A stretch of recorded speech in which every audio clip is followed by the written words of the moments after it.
রাজকন্যা মায়ের চরণে প্রণাম জানিয়ে আজকের এই ছোট্ট ভিডিওটি শুরু করছি। আজকের আলোচ্য বিষয় 12টি রাশির মধ্যে 11তম রাশি হচ্ছে কুম্ভ রাশি। 2025 সাল তোমাদের কেমন যাবে?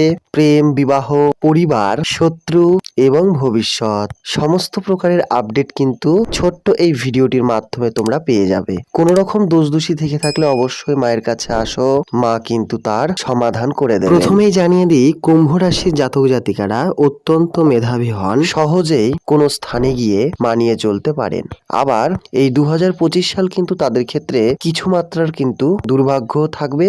আবার বছরের শুরুর দিকে কিন্তু তাদের সময়টি ভালো কাটবে। প্রেমের দিক থেকে নতুন জীবন সঙ্গিনীর সঙ্গে দেখা হবে। বিবাহিত লাইফ সুখের কাটবে। পরিবারের মাঝে সাঝে অশান্তি লেগেই থাকবে। শত্রুরা তোমাদের প্রতি খারাপ মনোভাব ব্যক্ত করবে এবং সমস্ত দিক থেকে কিন্তু তোমাদের নিচু করার চেষ্টা করবে।